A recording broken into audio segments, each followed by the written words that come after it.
الحمد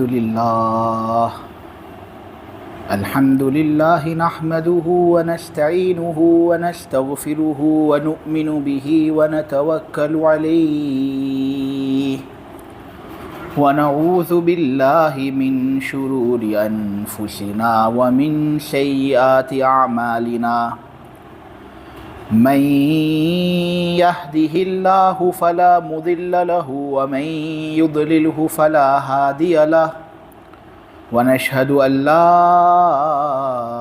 إله إلا الله وحده لا شريك له ونشهد أن سيدنا ومولانا وحبيبنا محمدا عبده ورسوله الحمد لله وكفى والصلاة والسلام على رسوله المصطفى وعلى عباده الذين ارتضى ومن بهداهم اهتدى وبآثار أهل المدينة اكتفى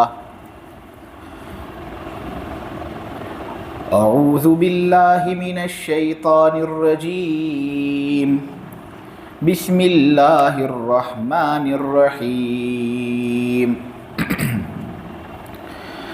سبح لله ما في السماوات وما في الأرض وهو العزيز الحكيم هو الذي أخرج الذين كفروا من أهل الكتاب من ديارهم لأول الحشر ما ظننتم أن يخرجوا وظنوا أنهم مانعتهم حصونهم من الله فأتاهم الله من حيث لم يحتسبوا وقذف في قلوبهم الرعب يخربون بيوتهم بأيديهم وأيدي المؤمنين فاعتبروا يا أولي الأبصار ولولا أن كتب الله عليهم الجلاء لعذبهم في الدنيا ولهم في الآخرة عذاب النار ذلك بأنهم شاقوا الله ورسوله ومن يشاق الله فإن الله شديد العقاب ما قطعتم من لينة أو تركتموها قائمة على أصولها فبإذن الله وليخزي الفاسقين وما أفاء الله على رسوله منهم فما أوجفتم عليه من خيل ولا ركاب ولكن الله يسلط رسله على من يشاء والله على كل شيء قدير صدق اللہ العظیم۔ میں شروع کرتا ہوں اللہ کے نام سے جو سب پر رحم کرنے والا ہے، بالخصوص ایمان والوں پر بڑا مہربان ہے۔ آسمانوں اور زمین میں جتنی بھی چیزیں ہیں تمام چیزوں نے اللہ کی پاکی بیان کی ہے، اور اللہ ہے ہی وہ ذات جو اقتدار کا مالک ہے، حکمت کا مالک ہے۔ وہی تو اللہ ہے جس نے اہل کتاب میں سے کافر لوگوں کو ان کے گھروں سے اول اجتماع کے موقع پر باہر نکالا تھا۔ تمہارے خیال کے اندر بھی یہ بات نہیں تھی کہ یہ لوگ نکلیں گے، اور انہوں نے یہ سمجھ لیا تھا کہ ان کے قلعے ان کو اللہ سے بچائیں گے۔ اللہ ایسی جگہ سے ان کے پاس آیا کہ وہ لوگ اس بات کا خیال بھی نہیں رکھتے تھے۔ ان کے دلوں کے اندر اللہ نے رعب ڈال دیا کہ وہ اپنے ہاتھوں سے اور ایمان والوں کے ہاتھوں سے خود اپنے گھروں کو اجاڑ رہے تھے۔ اے عقل رکھنے والوں، اے نظر رکھنے والوں، ذرا عبرت حاصل کر لو۔ اگر اللہ ان کے حق میں جلا وطنی لکھ دی نہ ہوتی، اگر اللہ نے ان کے حق میں جلا وطنی لکھ دی نہ ہوتی تو ان کو دنیا کے اندر عذاب دیتا، اور آخرت میں ایسے لوگوں کے لیے تو دوزخ کا عذاب ہے ہی۔ یہ سب اس لیے کیونکہ انہوں نے اللہ اور اس کے رسول کی مخالفت کی۔ دیکھو جو شخص اللہ کی مخالفت کرتا ہے یقین جانو اللہ سخت ترین عذاب دینے والا ہے۔ اے مسلمانوں، جو کھجور کے درخت تم نے کاٹے تھے یا جن کھجور کے درختوں کو تم نے ان کی جڑوں پر کھڑا چھوڑ دیا تھا، یہ سب اللہ کے حکم سے ہوا تھا، اور اس لیے ہوا تھا تاکہ اللہ فاسق لوگوں کو ذلیل و خوار کرے۔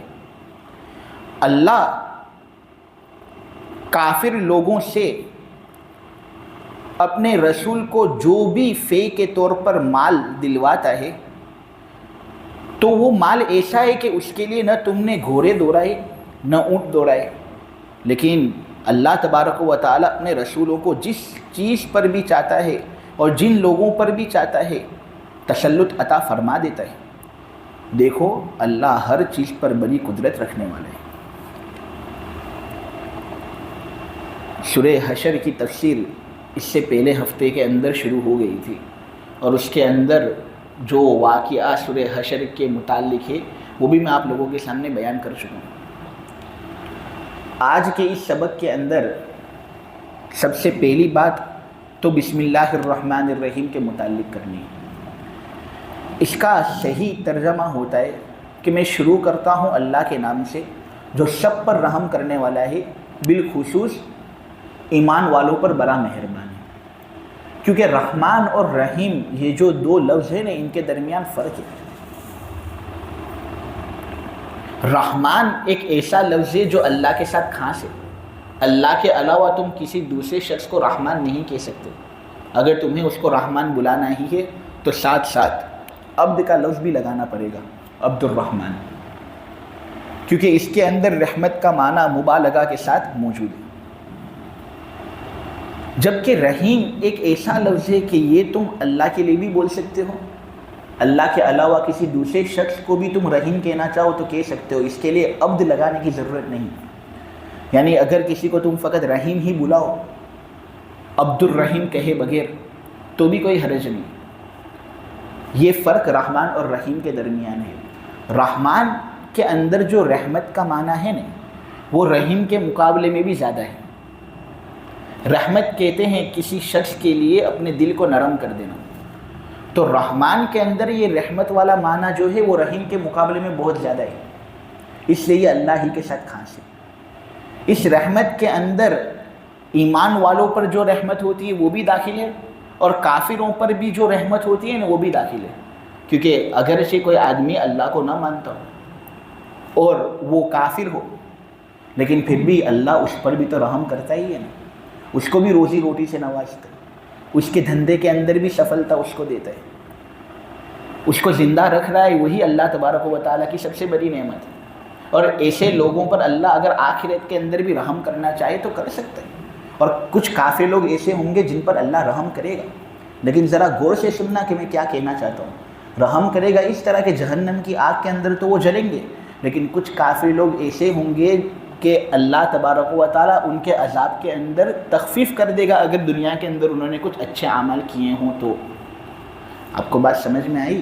یعنی کافر لوگ جہنم کے اندر تو جائیں گے، اللہ نے اس بات کا فیصلہ کر لیا ہے، لیکن اللہ کچھ کافروں پر رحم کرے گا۔ دنیا کے اندر اگر انہوں نے اچھا اعمال کیے ہوں تو اللہ جہنم کے اندر جو عذاب ان کو دینے والا ہے اللہ اس کو کم کر سکتا ہے۔ جیسے دیکھو نبی کریم صلی اللہ علیہ وسلم کے جو چچا تھے ابو طالب، کافر ہی تھے اور جہنم کے اندر تو ان کو جانا ہی ہے، لیکن ان کو جو عذاب ہوگا وہ سب سے ہلکا عذاب ہوگا کہ آگ کی جوتیاں پہنا دی جائیں گی، لیکن وہ جوتیاں بھی کچھ اتنی زیادہ سخت ہوں گی کہ پہنے ہوئے ہوں گے تو پیروں کے اندر، لیکن اس کے ذریعے سے دماغ کھولے گا اور دماغ جوش مارے گا۔ تو یہ کچھ تخفیف والا معاملہ اللہ کافروں کے ساتھ بھی کرنے والا ہے۔ تو اللہ ایک ایسی ذات ہے جو ایمان والوں پر تو رحم کرتی ہی ہے، ساتھ ساتھ کافروں پر بھی رحم کرتی ہے، وہ بھی دنیا کے اندر بھی اور آخرت کے اندر بھی۔ یہ معنی اللہ کے علاوہ کسی دوسرے کو حاصل نہیں، کیونکہ وہ اتنا زیادہ رحم کسی پر کر ہی نہیں سکتا، اس کو قدرت ہی حاصل نہیں۔ تو یہ رحمان کا لفظ اللہ کے ساتھ خاص ہے۔ جبکہ رحیم جو ہے نا، رحیم یہ کہتے ہیں اس ذات کو جو ایمان والوں پر رحم کرے. یہ چونکہ ہم بھی کر سکتے ہیں, حضور پاک صلی اللہ علیہ وسلم نے بھی کیا, اس لیے اللہ کے علاوہ دوسرے لوگوں کو بھی ہم رحیم کہہ سکتے ہیں. یہ ذرا دونوں کے درمیان فرق میں نے آپ لوگوں کے سامنے بیان کیا. آپ دیکھیں سورہ توبہ کی جو آخری آیت ہے, سب لوگوں کو ماشاءاللہ وہ یاد بھی ہوتی ہے. لقد جاءکم رسول من انفسکم عزیز علیہ ما عنتم حریص علیکم بالمؤمنین رؤوف الرحیم. آپ اگر اس کا ترجمہ دیکھیں گے تو یہاں پر جس آدمی کو رحیم کہا گیا ہے وہ نبی کریم صلی اللہ علیہ وسلم ہے. تو جب اللہ حضور کو رحیم کہہ رہے ہیں عبد لگائے بغیر, تو ہم بھی دوسرے لوگوں کو رحیم کہہ سکتے ہیں, عبد لگانے کی ضرورت نہیں. لیکن رحمان کا معاملہ اس سے کچھ الگ ہے. یہ اللہ کے ساتھ کہاں سے؟ مسیلمہ کذاب کا واقعہ تفسیر ابن کثیر کے اندر موجود ہے کہ یہ آدمی نبی کریم صلی اللہ علیہ وسلم کے سامنے موجود تھا. حضور پاک صلی اللہ علیہ وسلم کا زمانہ اس نے حاصل کیا تھا, لیکن پھر بھی حضور کی نبوت پر اس کو یقین نہیں تھا اور اپنے آپ کو یہ نبی کہہ رہا تھا. حالانکہ حضور کے بعد تو کوئی نبی ہو نہیں سکتا نا, حضور ہی آخری نبی ہے, لیکن یہ آدمی اپنے آپ کو نبی کہہ رہا تھا. اور پھر یہ کہتا تھا یہ انا رحمان الیمامہ, کہ میں یمامہ کا رحمان ہوں. یعنی جس طرح تمہارا ایک رحمان ہے اس طرح میں بھی یمامہ کا رحمان ہوں. یمامہ ایک جگہ کا نام ہے جس پر اس کی بادشاہت چلتی تھی. ایسا ذلیل و رسوا ہوا یہ آدمی, اور اللہ تبارک و تعالیٰ نے ایسے آدمی کو اتنا زیادہ رسوائی کے اندر مبتلا کیا کہ کوئی بھی آج کے زمانے میں اس کو رحمان الیمامہ کے نام سے پہچانتا ہی نہیں. سب لوگ جب اس کا تذکرہ سنتے ہیں نا تو فقط مسیلمہ کذاب کے نام سے اس کو پہچانتے ہیں. یعنی اللہ نے اتنا زیادہ ذلیل کیا کہ اپنے آپ کو یہ رحمان کہتا تھا, حالانکہ رحمان اللہ کے علاوہ کسی کو کہہ نہیں سکتے. اس کے نتیجے میں اتنا زیادہ رسوا ہوگا کہ لوگ اس کو رحمان کے نام سے تو بہت دور کذاب کے نام سے یاد کرتے ہیں کہ یہ آدمی سب سے بڑا جھوٹا. تو یہ رحمان کے بارے میں ایک نکتہ تھا جو میں نے آپ لوگوں کے سامنے بیان کیا. بسم اللہ الرحمن الرحیم کو لے کر ایک دوسرا مسئلہ مجھے آپ لوگوں کے سامنے یہ بیان کرنا ہے کہ یہ بسم اللہ کو قرآن کے اندر کیا حیثیت حاصل ہے. کیا یہ قرآن کی آیت ہے, سورت کا جز ہے؟ کیا نماز کے اندر جب ہم قرات کریں گے تو زور سے بسم اللہ پڑھ کر قرات کریں گے جیسا کہ کچھ ائمہ کرتے ہیں اور کچھ ممالک کے اندر یہ ہوتا ہے؟ تو میں آپ لوگوں کے سامنے دلائل کے ساتھ جو خلاصہ ہے وہ پیش کر دیتا ہوں. دیکھو, سب سے پہلی بات تو یہ ہے کہ یہ جو بسم اللہ الرحمن الرحیم جو لکھا ہوا ہے نا, اس کے اندر 3 نظریے ہیں. پہلی بات تو یہ کہ سورہ نمل کے اندر ایک بسم اللہ آتا ہے, وہ سورت کے شروع میں لکھا ہوا نہیں ہے, وہ قرآن ہی کی آیت کے اندر لکھا ہوا ہے. جو لوگ حفاظ ہیں وہ جانتے ہیں. قالت یا ایھا الملأ انی القی الی کتاب کریم انہ من سلیمان وانہ بسم اللہ الرحمن الرحیم. تو یہ جو سورت کے شروع میں نہیں ہے بلکہ قرآن کے اندر داخل ہے, یہ اس کے بارے میں تو تمام لوگ یہ کہتے ہیں کہ یہ قرآن کی آیت ہے, اور جو لوگ اس کا انکار کرے کہ یہ قرآن کی آیت نہیں وہ تو پکا کافر ہے. تو کوئی بھی عالم ایسا پیدا نہیں ہوا جو اس بسم اللہ کا انکار کرتا ہو. یہ بسم اللہ تو قرآن کا جز ہے. اس کے علاوہ جو قرآن کے اندر 113 جگہوں پر بسم اللہ لکھا ہوا ہے سورت کے شروع میں, اس کے بارے میں 3 نظریے ہیں. میں نے 113 اس لیے کہا کیونکہ قرآن کے اندر 114 صورتیں ہیں, لیکن ایک صورت یعنی سورہ توبہ کے شروع میں بسم اللہ لکھا ہوا نہیں ہے. میں اس کی وجہ بھی آپ لوگوں کے سامنے انشاءاللہ اگر اللہ نے چاہا تو بیان کروں گا. لیکن 113 جگہوں کے اندر جو شروع میں بسم اللہ ذکر کیا جاتا ہے نا, اس کے بارے میں علماء کے 3 نظریے آپ کو ملیں گے. سب سے پہلا نظریہ امام مالک کا. امام مالک مدینہ کے بہت بڑے عالم تھے, اللہ نے ان کو بہت اونچا مقام دیا تھا. بہت سے محدثین کہتے ہیں کہ یہ دنیا کے سب سے افضل عالم کہے جاتے تھے اپنے زمانے میں, اللہ نے بہت اونچا مقام دیا تھا. تو امام مالک یہ کہتے ہیں کہ یہ جو 113 جگہوں پر بسم اللہ لکھا ہوا ہے نا سورت کے شروع میں, یہ نہ قرآن کا حصہ ہے, نہ یہ کسی سورت کا حصہ ہے, نہ کسی سورت کے ابتدائی والے جز میں سے اس کا کوئی حصہ لگتا ہو.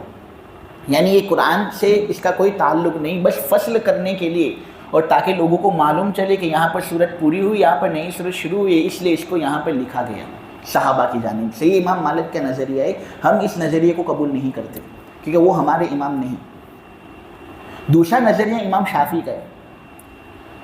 امام شافعی نے یہ بات کہی ہے کہ قرآن کریم کے اندر جو 113 سورتوں کے شروع میں بسم اللہ لکھا ہوا ہے نا، ہر آیت قرآن کا حصہ ہے، اور ہر بسم اللہ قرآن کا جز ہے۔ تفصیل ان کے مسئلے کے اندر یہ ہے کہ سورہ فاتحہ کے شروع کے اندر جو بسم اللہ ہے نا، وہ تو سورہ فاتحہ کا حصہ ہے ہی۔ وہ یہ کہتے ہیں کہ سورہ فاتحہ کے اندر 7 آیتیں ہیں، لیکن سب سے پہلے نمبر کے آیت الحمدللہ رب العالمین نہیں، جیسے کہ ہم کہتے ہیں بسم اللہ الرحمن الرحیم، اور پھر جو آخری آیت ہے وہ اس کو صراط الذین انعمت علیہم غیر المغضوب علیہم ولا الضالین آمین سے شمار کرتے ہیں۔ اسی لیے اب اگر کسی شافعی عالم کے پیچھے نماز پڑھو گے نا تو وہ بسم اللہ زور سے پڑھے گا، کیونکہ الحمد جس طرح سورت کا جز ہے اور حصہ ہے اس کے نزدیک، اسی طرح بسم اللہ بھی اس کے نزدیک ایک جز اور ایک حصہ ہے، تو وہ بسم اللہ زور سے ہی پڑھے گا نا۔ لیکن ہمارے نزدیک چونکہ وہ حصہ نہیں، اس لیے ہم بسم اللہ کو مخفی طریقے سے ہی پڑھتے، زور سے پڑھتے نہیں۔ خیر، امام شافعی کا نظریہ یہ تھا کہ بسم اللہ یہ سورہ فاتحہ کا جز ہے، اور سورہ فاتحہ کی سب سے پہلے نمبر کی آیت ہے، اور اس کے بعد جو 112 بسم اللہ صورتوں کے شروع کے اندر آ رہے ہیں نا، ان کے بارے میں اختلاف شواف علماء کے اندر ہوا ہے۔ کوئی شافعی عالم یہ کہتا ہے، کوئی شافعی عالم یہ کہتا ہے، لیکن سب سے زیادہ راجح قول جو مجھے ملا وہ یہ ہے کہ وہ کہتے ہیں کہ جتنی بھی بسم اللہ صورتوں کے شروع کے اندر آتی ہیں نا، وہ اس کے بعد والی صورت کا جز ہے، یعنی ان کے نزدیک ہر صورت کی پہلے نمبر کی آیت بسم اللہ۔ لیکن یہ تو امام شافعی کا نظریہ ہے، ہم اس نظریے کو بھی قبول نہیں کرتے، لیکن یہ بڑے لوگوں کی بڑی باتیں تھیں، اس لیے ان کو بیان کیا جاتا ہے، کیونکہ یہ بھی تو دین کا حصہ ہے۔ ان لوگوں نے بھی جو باتیں کی ہیں وہ دلائل ہی کو مد نظر رکھتے ہوئے کی ہے۔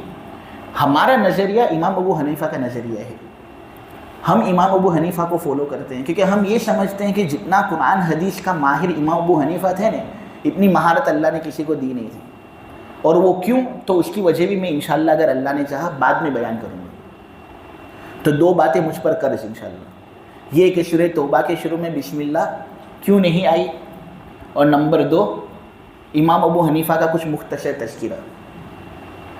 تیسرا نظریہ جو ہے امام ابو حنیفہ کا نظریہ، وہ یہ ہے کہ وہ یہ کہتے ہیں کہ دیکھو سورہ نمل کی جو بسم اللہ ہے نا، اس کے علاوہ سورتوں کے شروع کے اندر جو بسم اللہ لکھی جاتی ہے 113 جگہوں پر، ان 113 جگہوں میں سے فقط ایک بسم اللہ جو ہے نا، یہ قرآن کا حصہ ہے۔ 113 بسم اللہ جو سورتوں کے شروع کے اندر لکھی ہوئی ہے نا، اس کے اندر فقط ایک بسم اللہ قرآن کا حصہ ہے۔ اس کے علاوہ جو 112 بسم اللہ قرآن کے اندر ہے، تو وہ ہم اس کے بارے میں یہ کہتے ہیں کہ اسی ایک بسم اللہ کو بار بار سورت کے شروع کے اندر لایا گیا۔ دور عثمانی کے اندر صحابہ کا آپس میں مشورہ ہوا تھا، صحابہ یہ کہہ رہے تھے کہ دیکھو سورتوں کا اختتام اور سورتوں کی ابتدا کس طرح معلوم ہو، تو ہم یہ کہتے ہیں اور یہ کرتے ہیں کہ بسم اللہ جو ایک آیت ہے نا، اسی کو ہر سورت کے شروع کے اندر بار بار ذکر کرتے ہیں، تاکہ لوگوں کو پتہ چلے کہ یہاں پر سورت ختم ہو رہی ہے اور یہاں پر دوسری سورت شروع ہو رہی ہے۔ تو ہمارے نزدیک فقط ایک بسم اللہ قرآن کی آیت ہے۔ اب ہم جو یہ کہتے ہیں کہ ہر سورت کے شروع میں جو بسم اللہ ہے وہ قرآن کی آیت نہیں، بلکہ فقط ایک بسم اللہ قرآن کی آیت ہے، وہ دلائل کو مد نظر رکھتے ہوئے کہہ رہے ہیں۔ دیکھو صحیح مسلم کے اندر حضرت ابو ہریرہ کی روایت ہے، بالکل صحیح روایت، بالکل مضبوط روایت۔ اس روایت کے اندر نبی کریم صلی اللہ علیہ وسلم نے اللہ کا قول بیان کیا کہ اللہ سورہ فاتحہ کی عظمت بیان کرتے ہوئے یہ کہتے ہیں کہ یہ سورہ فاتحہ تو اتنی زبردست سورت ہے کہ یہ میرے اور میرے بندوں کے درمیان آدھی آدھی ہے۔ اس کی سارے 3 آیتیں جو شروع کے اندر ہے، الحمدللہ رب العالمین، الرحمن الرحیم، مالک یوم الدین، 3 آیتیں، ایاک نعبد، سارے 3 یہ میرے لیے ہے کہ اس کے اندر میرا بندہ میری تعریف کرتا ہے، میں خوب خوش ہوتا ہوں۔ نے پھر اس کے بعد کی جو سارے 4 آیتیں ہیں، آدھی آیت ایاک نستعین، پھر اس کے بعد کی 3 آیتیں، اس کے بعد کی 4 آیتیں، اہدنا الصراط المستقیم صراط الذین انعمت علیہم غیر المغضوب علیہم ولا الضالین، 3 آیتیں۔ یعنی شروع کی جو ساری 3 آیتیں ہیں وہ میرے لیے ہیں، اور اس کے بعد کی جو ساری 3 آیتیں ہیں نا وہ میرے بندے کے لیے، کہ اس 3 آیتوں کے اندر میرے بندے نے مجھ سے دعا مانگی ہے تو میں میری بندوں کی دعاؤں کو قبول کروں گا۔ اللہ نے جب اس طرح آیتوں کا شمار حدیث کے اندر کیا نا تو اس کے اندر سب سے پہلی آیت الحمدللہ کو بتایا۔ اگر بسم اللہ سب سے پہلے نمبر کی آیت ہوتی تو اللہ بسم اللہ سے شروع کرتے یا نہیں کرتے؟ معلوم ہے بسم اللہ یہ سورہ فاتحہ کا جز ہے ہی نہیں۔ اسی طرح ایک اور دلیل ترمذی کے اندر ایک روایت ہے جس کی سند بھی بالکل حسن ہے، یعنی اچھی حدیث ہے یہ، اس سے آدمی حکم اور مسئلہ بیان کر سکتا ہے۔ اس کے اندر یہ ہے کہ نبی کریم صلی اللہ علیہ وسلم نے کہا کہ میں تم کو ایک ایسی سورت سکھاتا ہوں جس کے اندر 30 آیتیں، میں تم کو ایک ایسی سورت سکھاتا ہوں جس کے اندر 30 آیتیں ہیں، وہ پڑھنے والوں کے لیے سفارش کرے گی۔ پھر حضور نے سورہ ملک سکھائی کہ دیکھو سورہ ملک یہ وہ سورت ہے جو پڑھنے والوں کے لیے سفارش کرے گی۔ میرے عزیزو اگر آپ دیکھیں گے نا سورہ ملک کے اندر تو اس کے اندر 30 آیتیں بسم اللہ کے بغیر ہو رہی ہیں۔ معلوم ہے بسم اللہ سورت کا حصہ نہیں۔ دلیل سے بات ہوئی یا نہیں ہوئی؟ بہت سے لوگ ہم پر الزام ٹھوکتے رہتے ہیں اور کچھ علم آ جاتا ہے تو وہ یہ کہتے ہیں کہ یہ لوگ اپنی رائے سے کام چلاتے ہیں، قرآن حدیث سے ان کو کوئی سروکار نہیں۔ تو یہ قرآن حدیث کی باتیں نہیں ہو رہی تو کس کی بات ہوگی؟ حدیث ہی تو ہے یہ۔ سورہ ملک کے اندر بسم اللہ کے علاوہ کی 30 آیتیں ہو رہی ہے، معلوم ہے بسم اللہ سورت کا حصہ نہیں۔ اسی طرح ایک اور روایت بخاری کے اندر موجود ہے، اور بخاری کی ہر روایت قابل قبول ہے۔ اس بخاری کی روایت کے اندر حضرت ابو ہریرہ یہ بیان کرتے کہ ایک مرتبہ نبی کریم صلی اللہ علیہ وسلم نے اپنے صحابہ اور اپنے شاگردوں سے کہا تھا کہ ایک عظیم سورت نہ سکھاؤں؟ صحابہ نے کہا حضور آپ سکھائیے، عظیم سورت تو ہم بھی سیکھیں گے۔ اس وقت حضور نے سورہ فاتحہ لوگوں کو سکھائی، اور اس سورہ فاتحہ کو سکھانے کے بعد کہا کہ اس کے اندر 7 ایسی آیتیں ہیں جو بار بار پڑھی جاتی ہیں۔ پوری حدیث کے اندر بسم اللہ کا تذکرہ کیا ہی نہیں۔ معلوم ہوا وہ جو 7 آیتیں ہیں وہ بسم اللہ کے علاوہ کی 7 آیتیں ہیں۔ الحمدللہ رب العالمین پہلی آیت، الرحمن الرحیم دوسری، مالک یوم الدین تیسری، ایاک نعبد و ایاک نستعین چوتھی، اہدنا الصراط المستقیم پانچویں، صراط الذین انعمت علیہم چھٹی، غیر المغضوب علیہم ولا الضالین 7ویں نمبر کی آیت۔ تو اس کے اندر بھی بسم اللہ کا تذکرہ نہیں۔ معلوم ہوا کہ صورتوں کے شروع میں جو بسم اللہ ہے وہ اس صورت کا حصہ نہیں۔ ہاں لیکن بسم اللہ ایک وہ قرآن کا حصہ ہے ضرور، اس کے لیے بھی ہمارے پاس دلیل ہے، اور یہ دلیل ابو داود کے اندر موجود ہے۔ اسی طرح حاکم نے یہ روایت بیان کی اور اس روایت کی تصحیح بھی کی ہے، بیہقی نے بھی یہ روایت بیان کی، بڑے بڑے لوگوں نے یہ روایت بیان کی۔ اس روایت کے اندر حضرت عبداللہ ابن عباس یہ بات بیان کرتے ہیں کہ حضور کو پہلے یہ بات معلوم نہیں تھی کہ صورتوں کی ابتدا کہاں ہو رہی ہے، صورتوں کا اختتام کہاں ہو رہا ہے، تو اللہ نے حضور کی مدد کرنے کے لیے بسم اللہ الرحمن الرحیم کو نازل کیا کہ دیکھو یہ ہے وہ آیت جس کے ذریعے سے تم کو پتہ چلے گا کہ اس پر صورت کو ختم کرنا ہے، اس سے صورت کو شروع کرنا ہے۔ اسی لیے ہر صورت کے شروع میں بسم اللہ لگائی جاتی ہے۔ آپ سمجھے؟ اسی لیے تو ہم تراویح کے اندر حنفی لوگ حفاظ کرام کو کہتے ہیں کہ بھائی کم سے کم 30 پاروں میں سے کسی ایک دن ایک صورت کے شروع میں بسم اللہ زور سے پڑھنا۔ اب ضروری نہیں کہ تم پہلے دن ہی پڑھو، حفاظ کرام کی عادت یہ ہوتی ہے کہ وہ پہلے دن ہی سورہ بقرہ کے شروع کے اندر بسم اللہ زور سے پڑھ لیتے ہیں، یہ بات بتانے کے لیے کہ دیکھو یہ بھی قرآن کی آیت ہے۔ ہمارے اکابر کے الگ الگ ذوق ہوا کرتے تھے، کوئی سورہ بقرہ کے شروع میں پڑھتا تھا زور سے بسم اللہ، تو کوئی کسی دوسری صورت کے شروع میں پڑھتا تھا، کوئی سورہ الگ کے شروع میں پڑھتا تھا۔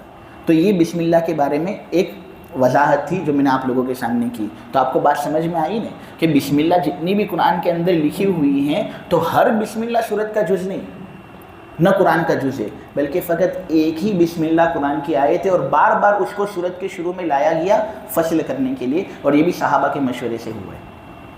اب وہ جو 2 باتیں مجھ پر قرض تھی، وہ سب سے پہلی بات کہ شاید کوئی اشکال کر سکتا ہے کہ جب یہ فصل کرنے کے لیے تو سورہ انفال اور توبہ کے درمیان بسم اللہ کیوں نہیں ہے؟ جب یہ ہر صورت کے شروع میں فصل کرنے کے لیے لائی گئی ہے تو انفال اور توبہ کے درمیان بسم اللہ کیوں نہیں لائی گئی؟ تو اس میں بڑے بڑے لوگ عجیب و غریب بات کرتے رہتے ہیں، کوئی یہ بات کرتا ہے، یہ بات کرتا ہے۔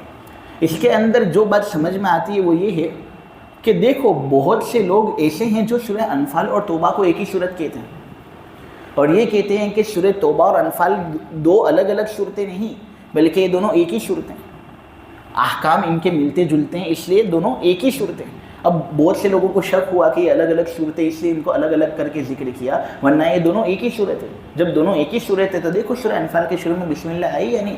اسی لیے سورہ توبہ کے شروع میں نہیں آئی کیونکہ وہ الگ صورت ہے ہی نہیں، وہ تو سورہ انفال کا حصہ ہے، تو اس لیے بسم اللہ سورہ توبہ کے شروع میں نہیں آئی۔ اور بھی جواب ہمارے علماء نے دیے ہیں لیکن تفصیل کتابوں کے اندر موجود ہے۔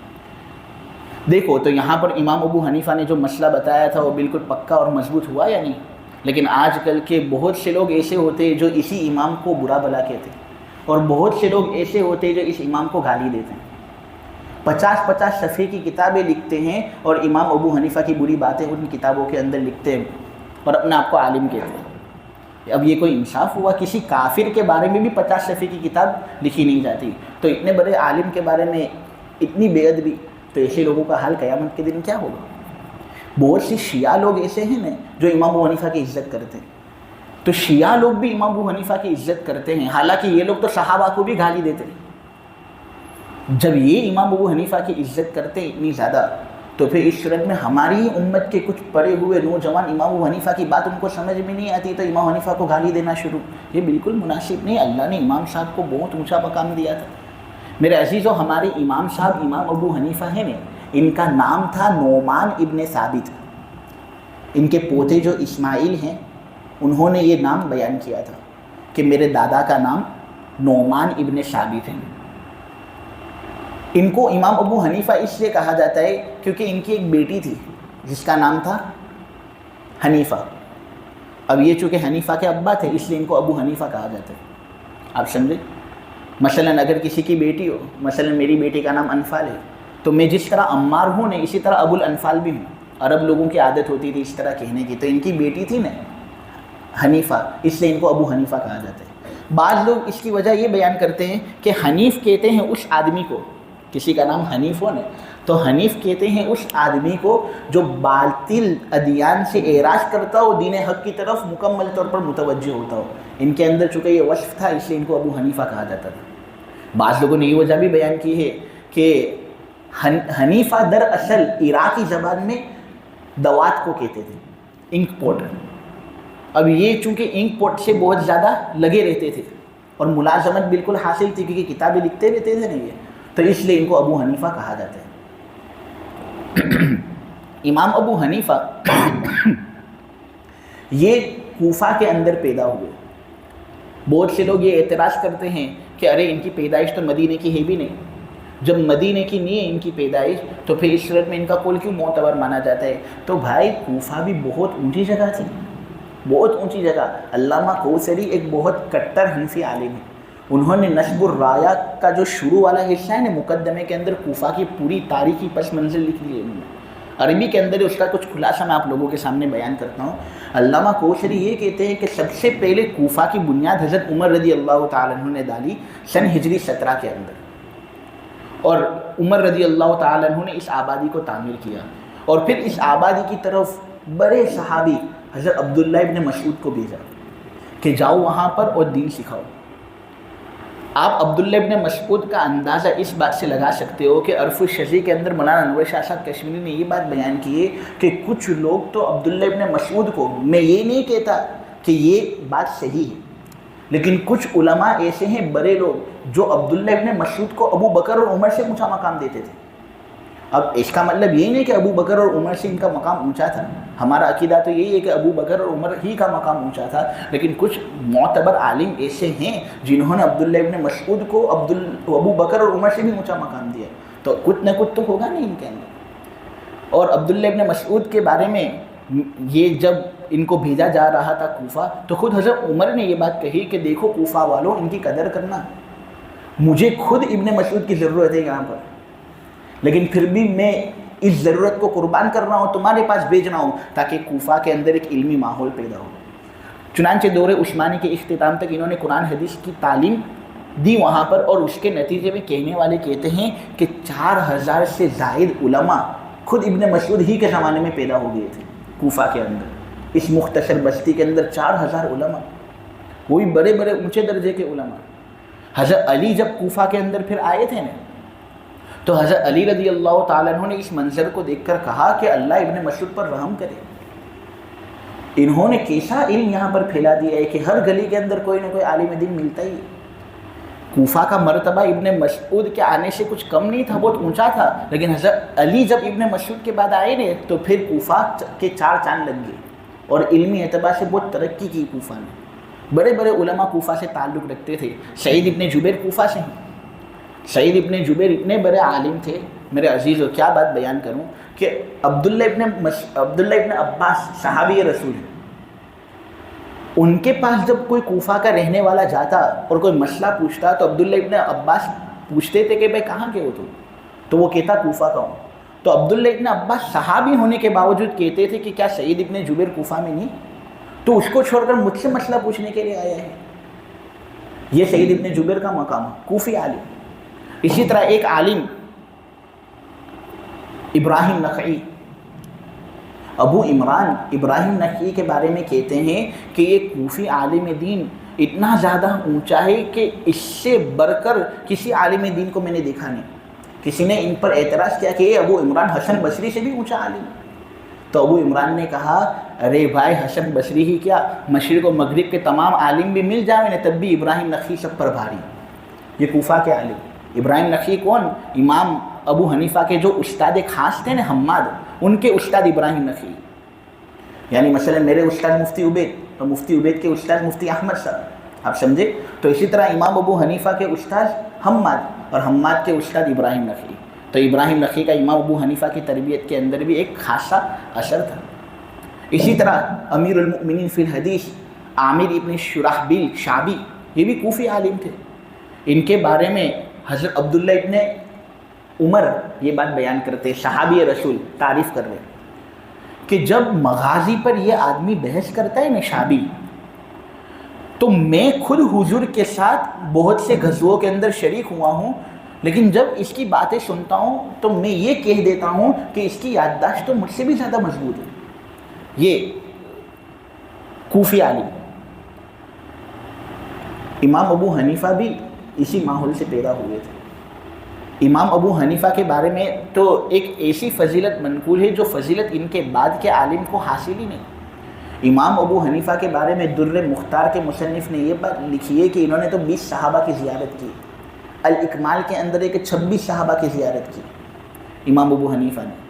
اور حافظ ابن حجر کا قول ہر عالم قبول کرتے ہیں، حافظ ذہبی کا قول ہر عالم قبول کرتا ہے، بڑے پکے عالم ہیں۔ حافظ ذہبی اپنی کتاب کے اندر، ابن حجر اپنی کتاب کے اندر کیا لکھتے ہیں معلوم ہے کہ حضرت انس ابن مالک کی خود زیارت امام ابو حنیفہ نے کی ہے۔ اگرچہ روایت کرنے میں اختلاف ہے لیکن زیارت کی ہے، دیکھا ہے کتنی بڑی بات ہے کہ یہ تابعین میں سے تھے۔ دوسرے جو امام ہیں، امام احمد، امام مالک، امام شافعی، کسی کو یہ مقام حاصل نہیں جو امام ابو حنیفہ کو حاصل تھا کہ کسی نے تابعین ہونے کا شرف تو حاصل کیا ہی نہیں۔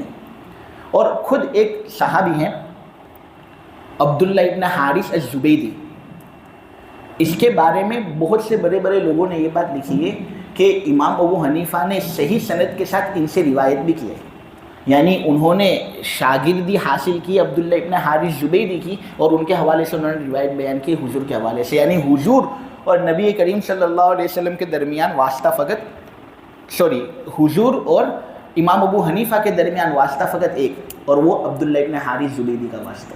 اور یہ بات کتابوں کے اندر موجود ہے، آپ دیکھ سکتے ہیں جامع بیان العلم ابن عبد البر کی کتاب ہے، اس کے اندر یہ بات ابن عبد البر نے لکھی۔ اور اسی طرح مسند ابی حنیفہ نام کی ایک کتاب ہے، اس کے اندر ابن المقری نے بھی یہ بات لکھی ہے۔ اور اسی طرح مسند ابی حنیفہ نام کی ایک دوسری کتاب ہے، اس کے اندر ابو نعیم اصفہانی نے بھی یہ بات لکھی ہے۔ تو بڑے بڑے عرب لوگوں نے یہ بات لکھی۔ اور امام سیوطی شافعی المسلک تھے، حنفی نہیں تھے ہماری طرح۔ اب جو حنفی ہوگا وہ تو حنفی عالم کی تعریف ہی کرے گا نا، یہ شافعی تھے لیکن پھر بھی امام ابو حنیفہ کی فضیلت کے اندر انہوں نے ایک پوری کتاب لکھی ہے۔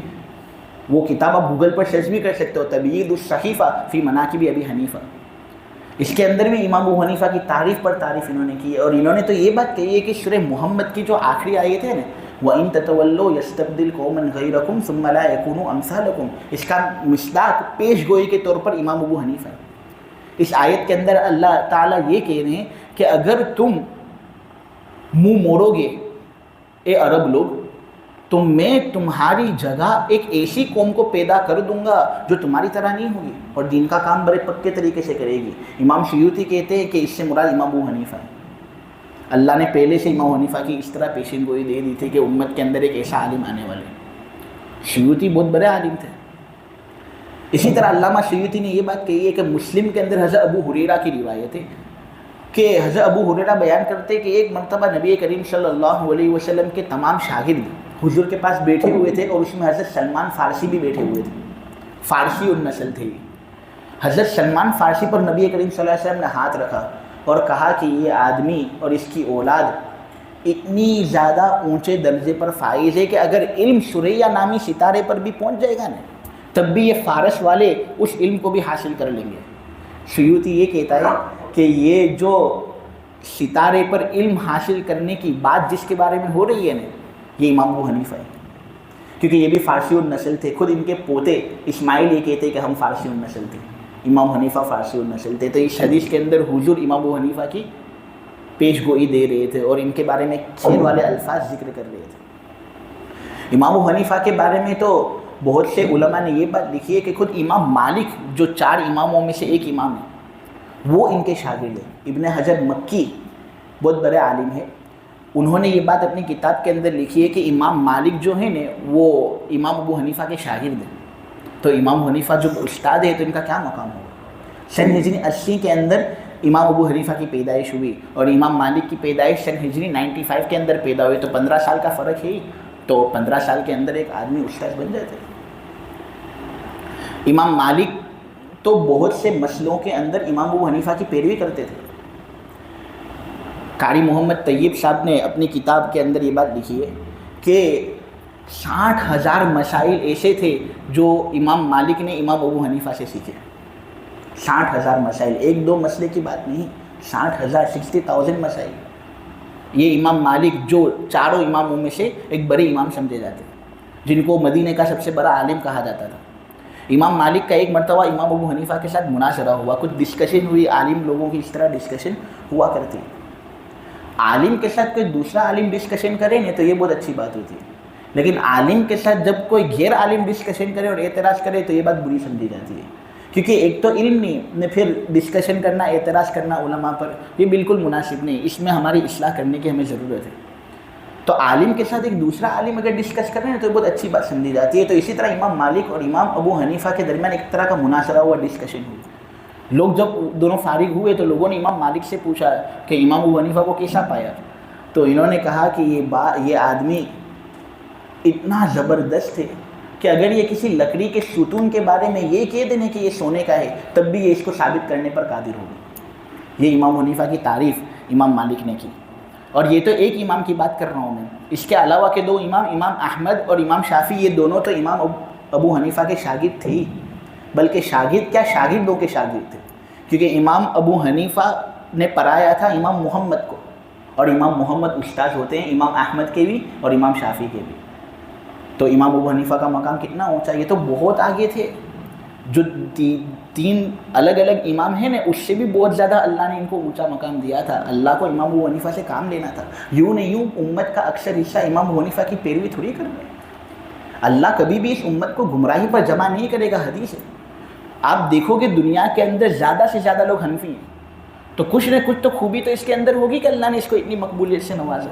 لہٰذا کوئی چیز اگر ہمیں سمجھ میں نہ آئے تو ہم ضرور ہمارے علماء سے اس کے بارے میں پوچھیں، کچھ نہ کچھ دلیل تو ہوگی، جیسے کہ اس مسئلے کے اندر میں نے دلیل بتائی۔ ایک اور مسئلہ میں چلو آپ کو بتا دوں، نیتوں کا مسئلہ ہے وہ، اس کے اندر امام شافعی اور امام ابو حنیفہ کے درمیان ذرا اختلاف ہو گیا۔ امام شافعی بہت بڑے تھے، ہم ان کی عزت کرتے ہیں، لیکن امام ابو حنیفہ ہی کے قول کو ہم لیں گے کیونکہ وہ ہمارے امام ہیں۔ امام شافعی یہ کہتے ہیں کہ وضو کے اندر نیت کرو گے تو وضو صحیح ہوگا، نیت کے بغیر وضو صحیح ہو نہیں سکتا۔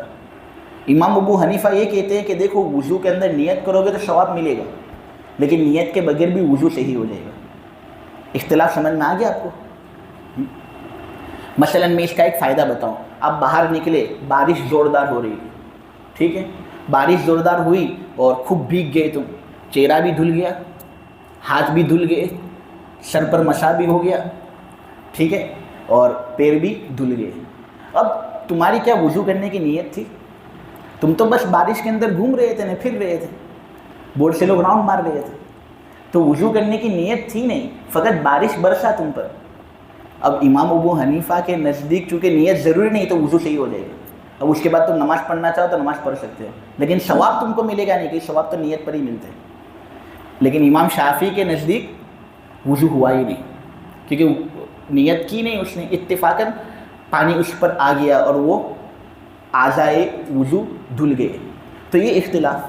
اب امام ابو حنیفہ نے امام شافعی کی رگ پر ایک بہت زوردار حملہ کیا اور پوری رگ ہی پکڑ لی، کہ امام ابو حنیفہ نے امام شافعی سے یہ سوال کیا اور ان کے شاگردوں نے اس طرح کی بات ہم تک پہنچائی کہ دیکھو تم نیت کو ضروری قرار دیتے ہو وضو کی صحت کے لیے۔ وہ کہتے ہیں جی وضو کیا ہے؟ وضو ایک طرح کی پاکی حاصل کرنا، ایک طرح کی طہارت ہے۔ آپ کو بات سمجھ میں آئی؟